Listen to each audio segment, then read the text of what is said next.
BCom part 1 Bharat में आर्थिक पर्यावरण economic environment in India paper 1।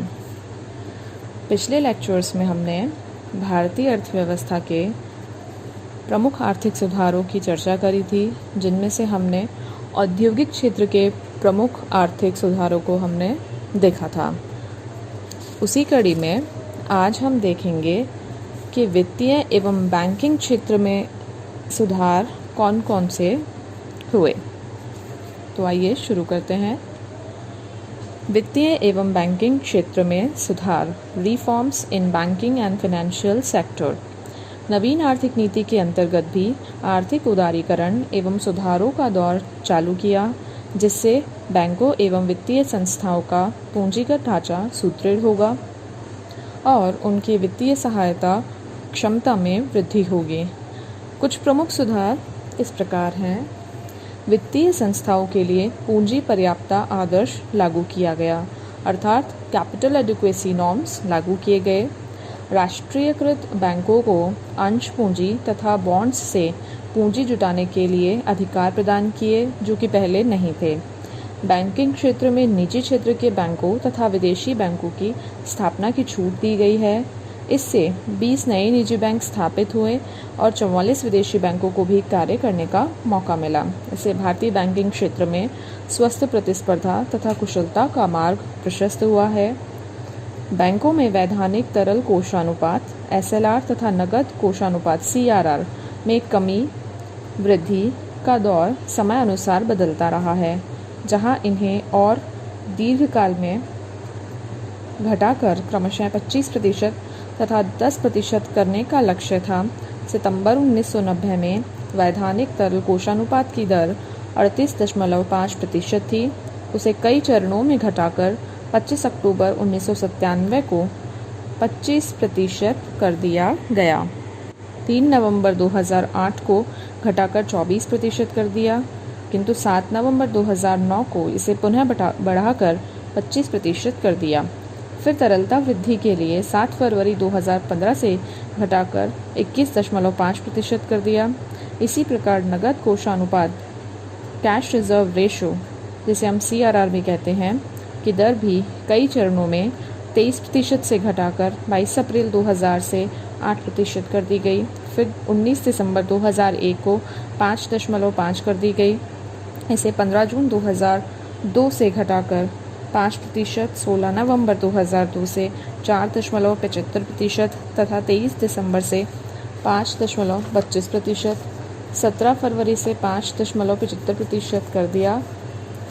इसके परिणाम स्वरूप बैंकों को उधार देने के लिए अधिक वित्तीय साधन उपलब्ध हुए और उन्हें उनका लाभप्रद उद्योगों का अवसर मिला। मुद्रास्फीति के बढ़ते दबाव को रोकने के लिए भारतीय रिजर्व बैंक ने कई चरणों में CRR को बढ़ाकर 30 अगस्त 2008 से 9% कर दिया था। उसके बाद वैश्विक मंदी से भारतीय अर्थव्यवस्था को बचाने के लिए CRR में कई चरणों में कमी कर 17 जनवरी 2009 को 5% कर दिया और कमी से अर्थव्यवस्था में मौद्रिक तरलता में लगभग 2 लाख करोड़ की वृद्धि से मंदी को रोकने में मदद मिली है। किंतु बढ़ती महंगाई के कारण 29 जनवरी 2010 की घोषणा से 13 फरवरी 2010 को CRR को बढ़ाकर 5.5% तथा 27 फरवरी 2010 से 5.75% कर दिया। 24 अप्रैल 2010 से बढ़ाकर 6% तथा 24 जनवरी 2012 से घटाकर 5.5% कर दिया। अब इसे 9 फरवरी 2013 से घटाकर 4% कर दिया गया है।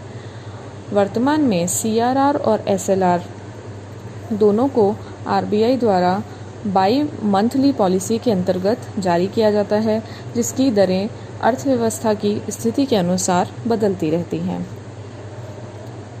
उधार की न्यूनतम दरों में कटौती।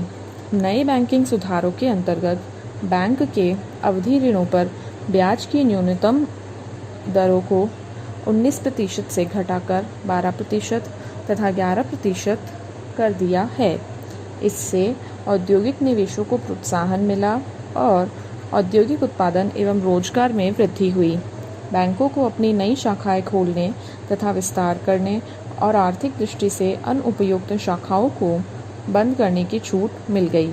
इससे बैंकों की शाखाओं में वृद्धि हुई है। बैंक दर में कई बार परिवर्तन किए गए। 1997-98 में ही 6 बार परिवर्तन किए गए। 1 अप्रैल 2000 से बैंक दर घटाकर 7% कर दी गई थी, उसे बाद में बढ़ाकर 8% कर दिया था, किंतु पुनः 2 चरणों में घटाकर 1 मार्च 2001 से 7% कर दिया गया। 22 अक्टूबर 2001 को पुनः घटाकर 6.5% तथा 30 अप्रैल 2003 से 6% कर दी गई।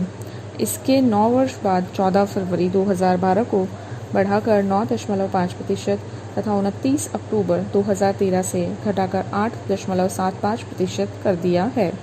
फिर 28 जनवरी 2014 को 9% करने के बाद अंततः 29 सितंबर 2015 को 7.75% कर दिया गया। बैंक दर भी आरबीआई द्वारा बाई मंथली पॉलिसी में जारी की जाती है।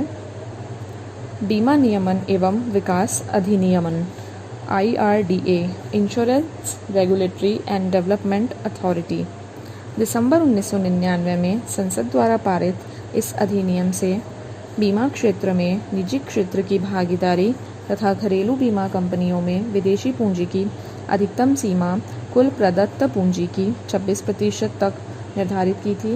इसे और बढ़ाकर 49% किया गया। बैंकों तथा वित्तीय संस्थाओं के बकाया वसूली के प्रावधानों को कड़ाई से लागू करने हेतु संशोधन ऑर्डिनेंस जारी किया गया है। इसे बाद में प्रतिभूतिकरण विधेयक नवंबर 2002 में पारित किया। बैंकों को अलग अलग अवधियों के ऋणों के लिए अलग अलग PLRs की अनुमति दी। मंदी के मुकाबले हेतु उसमें कमी करने का रुख है। प्रत्यक्ष विदेशी निवेश सीमा 20% से बढ़ाकर 100% कर दी गई। बैंकिंग कंपनियों में विदेशी प्रत्यक्ष निवेश की सीमा को 49% से बढ़ाकर 74% कर दिया है।